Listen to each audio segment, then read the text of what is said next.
time they are either a poisonous substance or maybe some kind of a poison what we develop maybe during a Second World War or maybe later part to kill some rodents or maybe to kill some weeds. So all those things will come under this irreversible inhibitor. So uh, blocking some enzymes or the vital enzymes can kill that organism. That's the idea. That's the motto behind this entire irreversible inhibitors. If you block some vital enzymes, that bacteria or maybe that plant cannot produce a vital metabolites required for its survival. So what happens? That plant or maybe bacteria will die. So in order to avoid that, you have to use some countermeasures. So that means you have to remove the poison or something like this. So to reverse this possible, but in most of the case, it is an irreversible inhibitor. So reversible chance, I mean the river, you cannot bring back to the normal state. Almost it kills that organism. So that's the thing you should remember when we talk about irreversible inhibitors. So irreversible inhibitors bind covalently with the enzymes. That's the one important thing. It binds covalently. That means it is not a non-covalent or maybe weak interaction. It's a very strong interactions, and it clearly inhibits or inactivate the enzyme. So one is it binds covalently and it inactivates them. So these inhibitors are usually either a toxin or poisonous substance, or maybe a toxic poisonous substance. We put it in a single term. Is a toxic poisonous substance. So it binds in a covalent manner, first thing, and second thing is it inactivates them, and the binding nature is in an irreversible pattern. So reversible, you cannot reverse the process. That's the one thing, and they are either toxic substances or toxic poisonous substances. You can put it under anything. For this purpose, we need to study 4 to 5 examples. I'll take the first example, iodoacetate, which I explained in the last class. So iodoacetate is an irreversible inhibitor of the enzyme like papain, which is we can isolate it from papaya, and glyceraldehyde 3-phosphate dehydrogenase, which is commonly found in all of us. If you study a bit about glycolysis, then you will understand what is this glyceraldehyde 3-phosphate. Maybe in the coming semester we will study more about this. And iodoacetate, how exactly it kills that enzyme. Iodoacetate combined with sulfahydryl group, that is a SH group. SH groups are mainly found in the amino acids like methionine or maybe serine, that is a sulfahydryl group containing amino acids.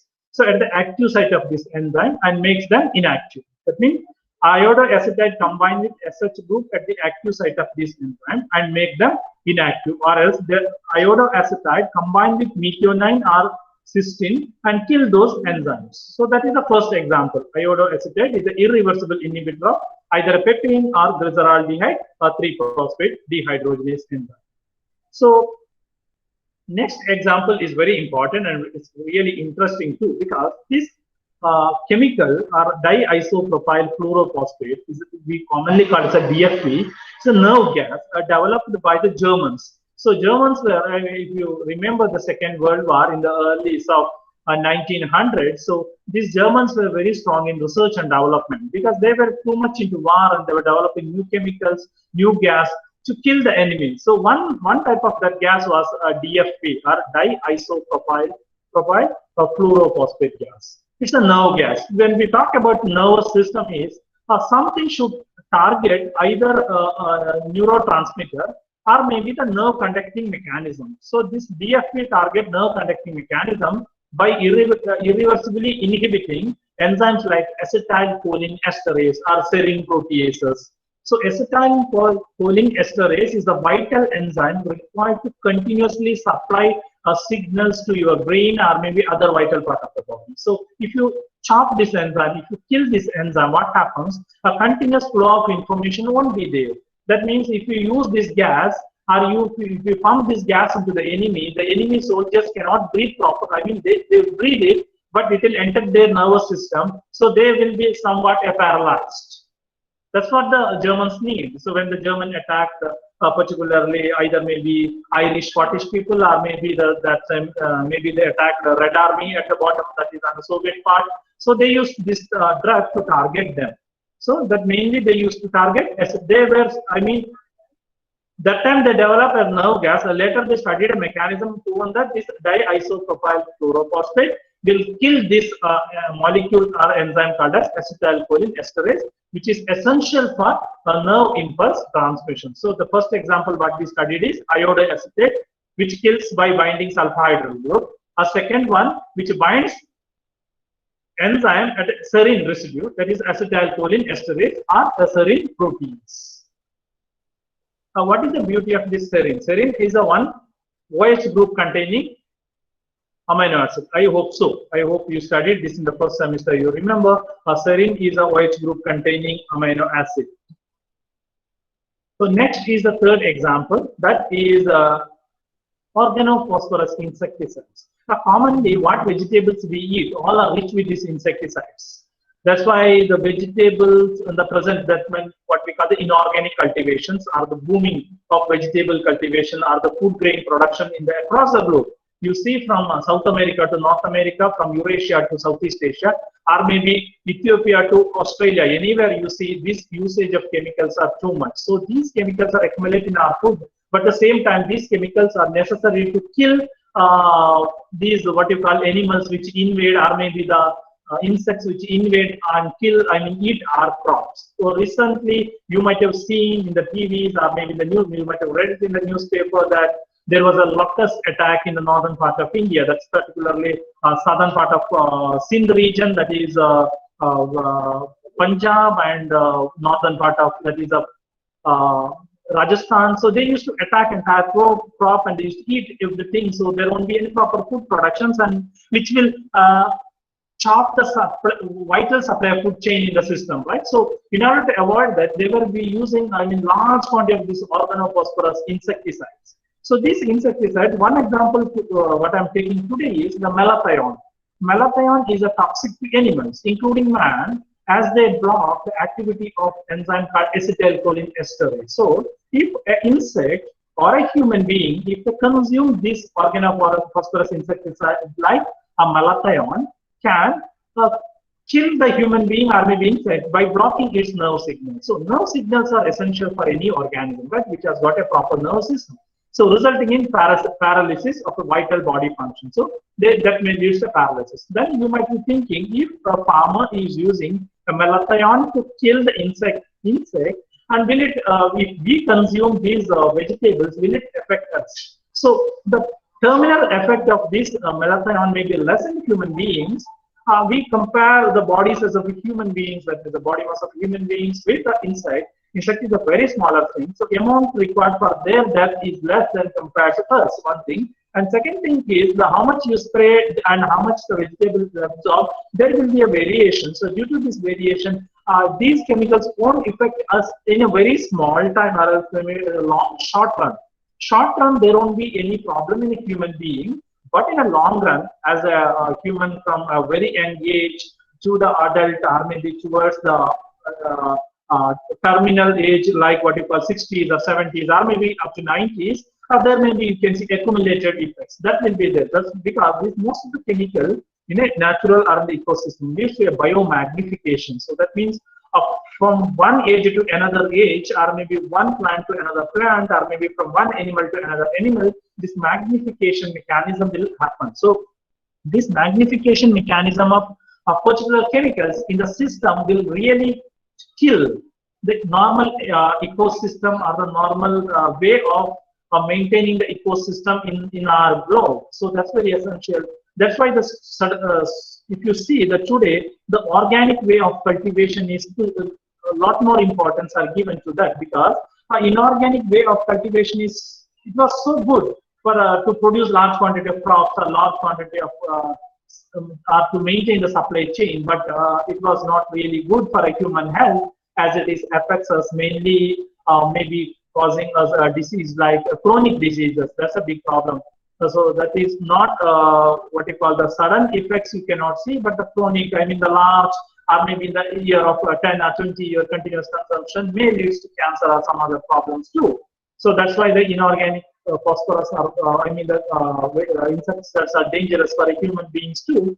But in a small quantity may not be, but in the large quantity, in the long run, it may affect us also. So the third example, what I'm telling here is the malathion, which kills human or maybe the insects by just paralyzing the body of them by chopping off acetylcholine esterase. So that's one important enzyme which is needed to maintain our nervous system working.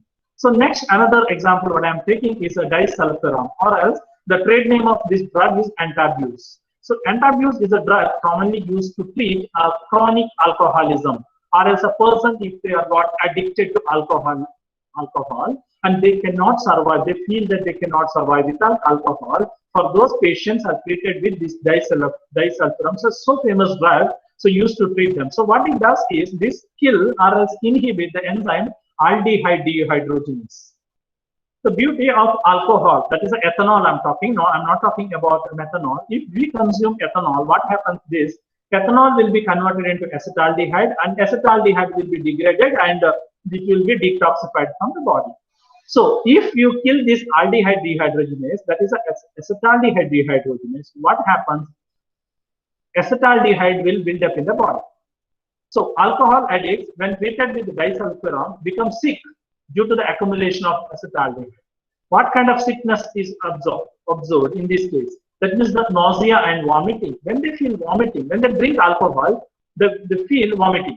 When they feel vomiting, they avoid alcohol, right? That's a common phenomenon. So you just imagine when you eat pani puri, you feel nausea. The moment you will avoid it, I feel so. The same thing like that. If you feel when we consume alcohol, we feel kind of a nausea, kind of vomiting, sick feeling, then we may avoid this one. The same mechanism they exploited to develop a drug. Drug is either it's a chemical, it's a disulfiram, or else a trade name is Antabuse. So it kills this enzyme and induce a kind of sickness in those chronic alcoholic patients, and they feel vomiting or nausea symptom, and that leads to avoid of this alcohol consumption. That's one example. And the last example what I'm checking today is a penicillin. A penicillin is a well-known 100-year-old drug which is today it's using, but not the original penicillin, but it is a modified version of the penicillin. That means if you have an original molecule, you can kill something to that, and you can make a new molecule, a new derivative, and treat the patients. So particularly penicillin is an antibiotic, so it can kill. We believe that it can kill bacteria, so it does so. So this inhibitor, how exactly it inhibit means it any enzyme you take, it's made up of amino acid. So one amino acid, if a serine is there, means this penicillin will go and inhibit this serine containing enzymes and block the bacterial cell wall synthesis. You just imagine 10 bacteria entered into your body, and if it want to make 100 bacteria, so it needs a large quantity of bacterial polypeptides, which is required to maintain its integral structural pattern of its cell wall, right? So its cell wall is needed. Otherwise, the leakage will happen. So it is same thing. You just imagine you are taking a big donut and putting into your mouth. So what happens? Oozing of those chocolate cream will happen. Right? The same thing will happen here. So what happens? If a hole happen here and there in the cell wall will leak the content. That will lose the osmotic balance in the bacteria, and bacteria will die. The same thing will happen if we consume penicillin antibiotic. Today, the penicillin is not working too much in the medical field. It's because a bacteria developed a kind of resistance against this penicillin. So the penicillin also does the same mechanism. It kills the enzyme, so bacteria cannot synthesize cell wall. So first we studied iodoacetate. Second, we studied organophosphorus like malathion. Then we studied Antabuse drugs. Then we studied penicillin drug. All the drugs target enzyme and kills. And I always want to mention one more drug called DFP, that is a German-based neurotoxic gas. So all these drugs kill the enzyme, a target enzyme, so that what happens, it cannot function, or else it may kill the human beings, or maybe the animals, or maybe insects, or else it may reduce the usage of alcohols. So when we study, although I mean I've taken only 5 examples, there are other examples too. If you want, you can study a little more about that. But this whatever examples I've taken from this, I picked the 3 important applications of this. The first thing is irreversible inhibitors are frequently used to determine or identify which amino acid is there in the active site. That means you just imagine a particular inhibitor is going and binding serine, means if that inhibitor is inhibiting the process, means there is a serine in the active site, right? You can clearly, without any doubt, you can confirm that there is a serine residue in there. So that is the way how we can confirm it. That means we can specifically identify what is the amino acid is there in the active site. What kind of amino acid is there, or which amino acid exactly found there, we can determine.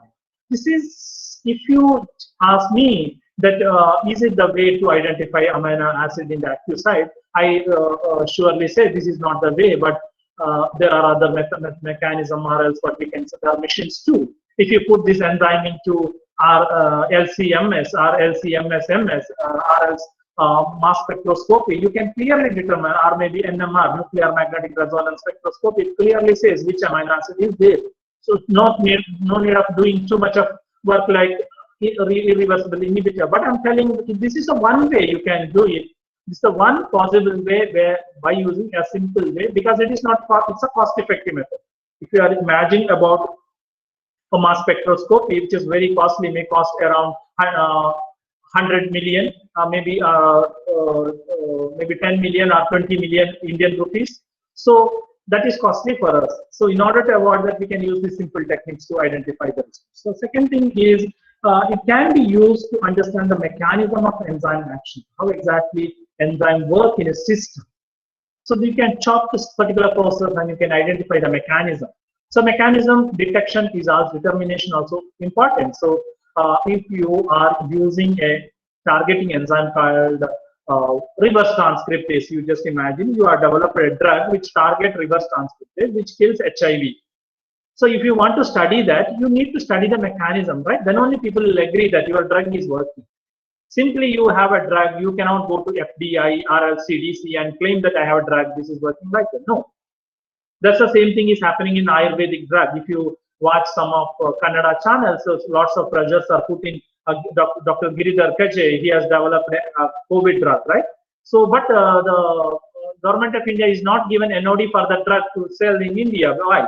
Because the mechanism is not clear.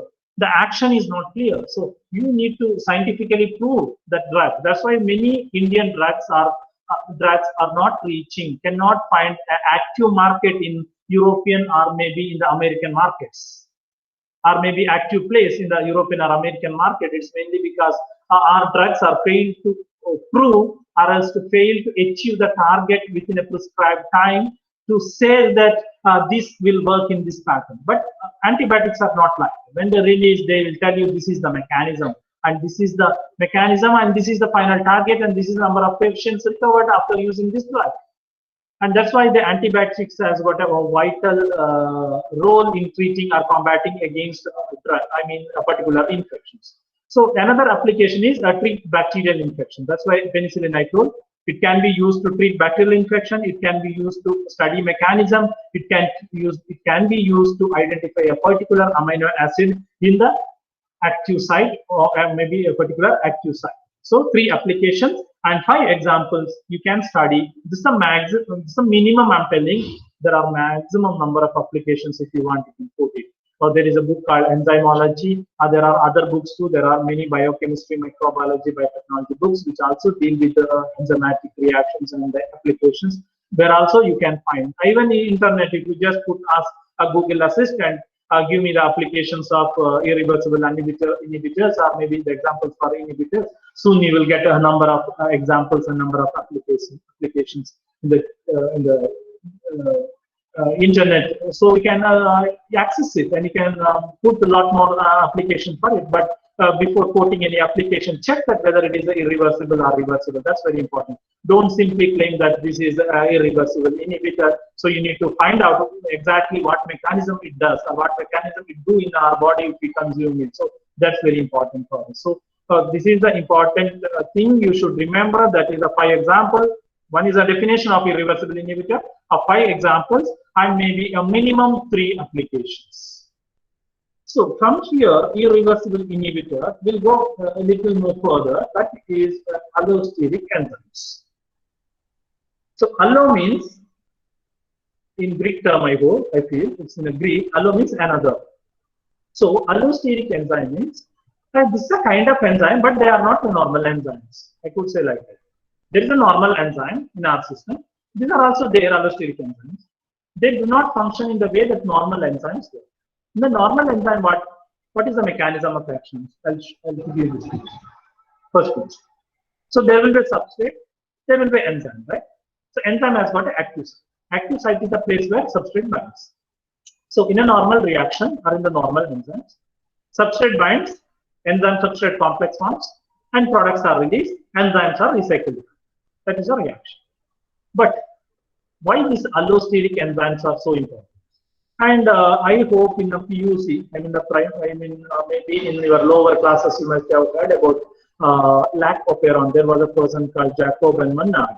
So they are gave some kind of clue in how the enzymes are inhibited. From there we got this clue of allosteric enzymes. So these activity, these enzymes has got another site than this active site, which I'll show through this picture. So this is the enzyme called as allosteric enzyme, which has got another active site. You can see here. There is an active site, there is an allosteric site. So this enzyme will have another site. So that which I marked with a red arrow, you can see that.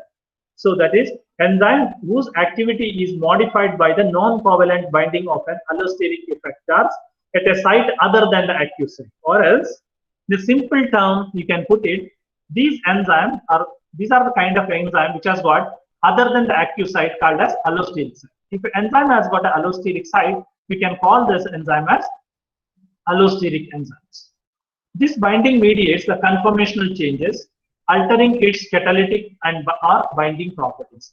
I hope you remember the difference between a conformational change and a configurational change. The first semester only I taught you all what is the conformational change and what is the configurational change. When I talk about a conformational change, I hope you will understand. When a substrate bind to enzyme, there will be a conformational change will happen. Because of conformational change, there will be a catalytic activity change.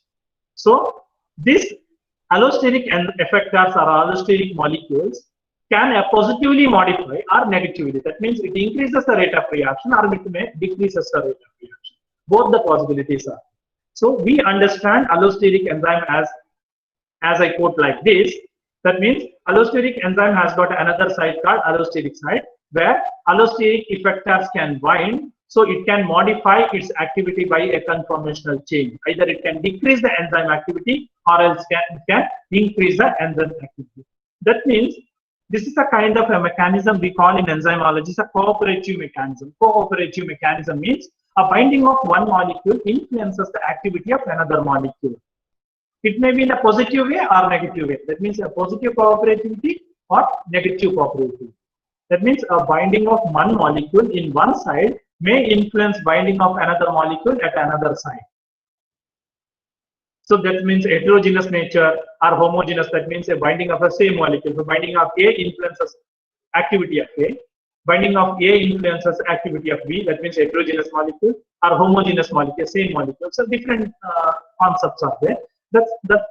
All those concepts we are not studying, but we have to study one thing, that is allosteric enzymes. If I ask what are allosteric enzymes, you can answer like this. These are a kind of enzyme which has got allosteric site where effectors binds and modify the activity of enzymes. So I have mentioned here in the red arrow, you can see that there is an allosteric site. That site is important. So here I'll put some more, little more point for this allosteric enzyme. Allo means other site. So allosteric enzymes are those having other shapes or conformation induced by the binding of modulators. Modulators are the molecules which bind on the allosteric site and modulate the activity or modify the activity. That's why they call as modulators. They are the magicians. So how the magicians will change the things in front of you, the same thing the modulators does. The modulators will modify the activity. Without telling you the mechanism, it modifies. The same thing happens here. These enzymes have two receptor sites. One site for fitting substrate, another for fitting either inhibitor or activator molecules. That's why this modulator can be inhibitor or this modulator can be activator. So the allosteric enzyme will have two sites, one for binding substrate, one for binding allosteric modulators. And allosteric enzymes are very important in feedback regulations. So feedback or regulation means, I don't know how many of you have an idea of what is feedback. Feedback regulation means, you just imagine when you eat too much of curd, means you just imagine too much of curd, maybe in the morning or in the noon, night, continuously you are eating curd and curd and curd. After a few days, you feel not to eat curd, right? You may hate the flavor of curd continuously when you eat. That's what the feedback. That means when something starts accumulating in the system, it won't allow you to feel the same charm what you felt earlier or same flavor what you felt earlier. So that's why that may induce not to eat that. That's what you call the feedback. So the same mechanism happens. You just imagine large quantity of a product is formed in your system. That for the product may inhibit its own production. That means a large quantity of glucose is there in my body, the glucose absorption will be stopped. That's what the feedback regulation means. That means the same feedback regulation will take the help of allosteric mechanism to control the activity. So there will be two sides, one is for the substrate, one is for the inhibitors. So allosteric enzyme has got other side where the substrate and the inhibitors will bind. Inhibitor will bind on the allosteric side, or activators will bind the allosteric side, and there will be a site called as active site where substrate. So action on the substrate and in the active site is modified by these allosteric molecules. So there are three major properties. That means these allosteric enzymes do not follow the normal criteria or pattern followed by the normal enzymes. It do not follow. So that's why there are three important phenomena. So here I have given a detail, but you don't need of mentioning all the details. You can write it in one sentence. That is, allosteric enzymes do not follow Michaeli-Menten kinetics. If you see, if you clearly, if you thoroughly, if you magnify the kinetics of allosteric enzymes, it do not follow Michaeli-Menten kinetics. That means what Michaeli-Menten done by using the first order kinetics of enzymes, so same kinetic phenomenon won't be followed here. So that important property you have to mention for allosteric enzymes. That means allosteric enzymes do not follow the Michaeli or MM kinetics. MMK, it do not follow Michaelis-Menten kinetics. So this is because allosteric enzymes have a multiple active sites. So these multiple active sites exhibit a property of cooperativity, that's what I told, where the binding of one active site affects the affinity of other active sites on the enzyme. That means there will be affinity variations and results in a sigmoidal curve for allosteric enzymes. So if you observe the curve for normal enzyme activity in Michaeli-Menten, that is a rectangular hyperbolic curve. But here, in case of allosteric enzyme, that is a sigmoidal S-shaped curve. A sigmoidal curve is observed. That's why allosteric enzyme do not follow Michaeli-Menten equation. It's mainly because two mechanisms are observed. One is a cooperativity, and the graph is not a rectangular hyperbolic, but it is a sigmoidal graph. I hope you understood. That is it do not follow Michaeli-Menten equation because there will be a cooperative mechanism. That means there will be affinity change will happen. Because of this affinity change between the substrate and the enzyme, there will be a change in the curve pattern, that is a sigmoidal curve. This is the first property of allosteric enzyme. Allosteric enzyme do not follow Michaeli-Menten kinetics. The second is allosteric enzymes are influenced by substrate concentration. Usually, all enzymes are influenced by the substrate concentration. As for that same thing, you can put it here. Allosteric enzymes are also influenced by substrate concentration. I'll explain you with some terms here. If you have not understood these terms, you don't worry about it.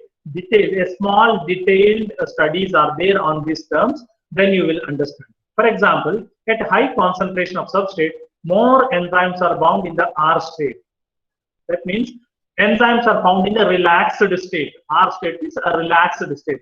When you are relaxed, you feel to do many things, right? Same thing. For enzymes are relaxed means it can convert more number of substrates into products. I feel so. We'll check it whether it is correct. What I'm claiming is correct or not. The T state is favorite when there is an insufficient amount of substrate to bind. That means if T states, that means a tight or taut, we call in a TAUT, taut form, or the tight means it's a rigid state. So the enzyme will shift towards rigid state when there is a less amount of substrate. So in other words, T and R state equilibrium depends on concentration of substrate. That means a T or a tense, taut and relaxed forms of enzymes. The nature of enzyme, you just imagine 10 enzymes are there. 5 are in T form and 5 are in R form. 5 enzymes are in T form and 5 enzymes are in R form. That means equilibrium is attained. That is depends on the substrate concentration. That means if enzyme want to stay in T form or R form, it is depends on the substrate concentration. If a substrate concentration more, enzyme can be in R state. If the substrate concentrations are less, enzyme will be shifted towards T forms or tense forms. So allosteric enzymes are influenced by the substrate concentration.